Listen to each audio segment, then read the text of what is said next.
Have you ever watched your cat knead a blanket with their eyes half closed, suckling on the fabric like a kitten still nursing, and wondered where that comes from? Or maybe your cat bites too hard during play.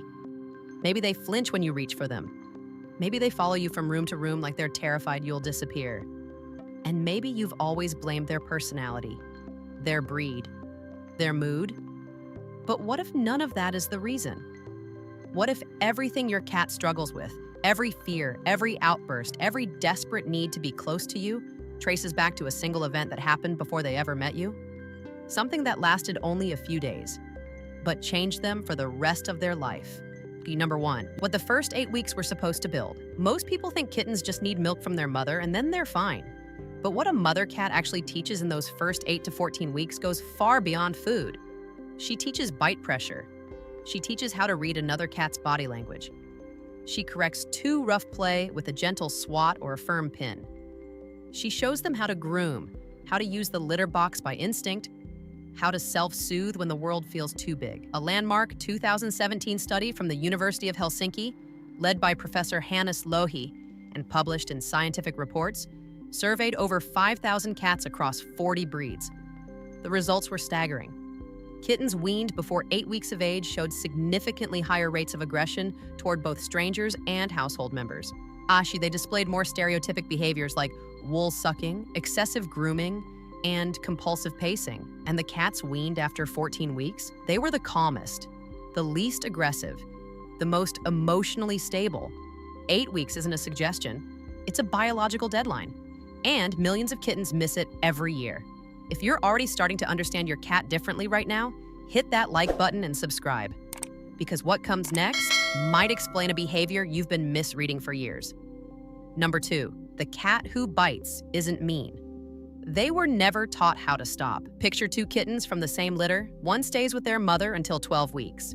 The other is taken home at 5. The first kitten learns through dozens of daily wrestling matches with siblings exactly how hard is too hard. Their mother corrects them. Their brother yelps and walks away. By 12 weeks, that kitten knows how to play without drawing blood. Now picture the second kitten, alone in a new house at 5 weeks old. No siblings, no mother, no one to tell them when a bite crosses the line. So they grow up not knowing. They play with your hand and suddenly your skin is bleeding and you yell and they flinch and they don't understand what they did wrong. They're not aggressive, they just never had a teacher. And every time you pull away from them, they feel the same confusion. They felt the first night they called for their mother and no one came. Number 3, the blanket they can't stop suckling is a replacement for her. Here's the behavior that breaks most people's hearts once they understand it. Your adult cat, fully grown, curling up on a soft blanket, kneading it rhythmically with their paws and suckling the fabric with their eyes closed. You might have thought it was cute, maybe a little strange, but that behavior has a name: wool sucking. And research published in the Journal of Veterinary Behavior has directly linked it to early maternal separation. When a kitten nurses, they knead their mother's belly to stimulate milk flow. It's the first act of comfort they ever know. The warmth, the rhythm, the safety. When that's taken away too soon, the kitten's brain never finishes learning how to self-soothe without it. So they find the closest thing they can: a blanket, a sweater, your shirt while you're wearing it. They're not being quirky. They're reaching for a feeling they lost before they had words for it, and they'll do it for the rest of their lives. And if your cat is behaving oddly and you're unsure why, tell us in the comments. Using detailed research, we'll make a video on it. Number 4, the cat who stayed doesn't love you less. They just don't need to prove it. And here's the difference that's almost invisible until someone points it out. A cat who stayed the full period with their mother walks into a room and lies down. They don't check if you're still there. They don't cry when you leave for work. They don't panic when a stranger enters the house. They greet you calmly when you come home, maybe with a slow blink, maybe with a tail up and a brush against your leg. Then they walk away and nap in the sun. It looks like indifference, but it's the opposite. That cat is so emotionally secure, so deeply rooted in the knowledge that the world is safe, and that they don't need constant reassurance. They learned that from their mother. She showed them that someone can leave the room and still come back. Now compare that to the cat who was taken too soon, the one who follows you into the bathroom, the one who meows at closed doors, The one who sleeps on your chest every single night, not because they're affectionate, but because being alone in the dark still feels like the night they were pulled from the only warmth they knew. Both cats love you, but one loves you from peace, and the other loves you from a wound that never fully closed. Number 5.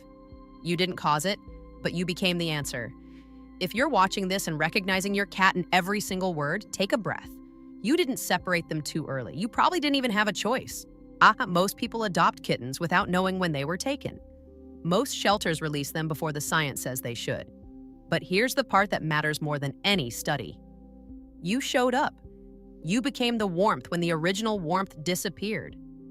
Every time you let them knead your chest without pushing them away, you were being the mother they lost. Every time you sat still while they sucked on your sleeve, you were giving them permission to feel safe. That cat didn't just survive being taken too early. They found someone who made staying worth it. And the fact that they chose your lap, your blanket, your heartbeat, out of every option in their world, that's not damage. That's the deepest kind of trust a broken beginning can produce. If this changed the way you see your cat tonight, I just share this with someone who needs to hear it. Because somewhere right now, there's an owner blaming themselves for a behavior that was never anyone's fault.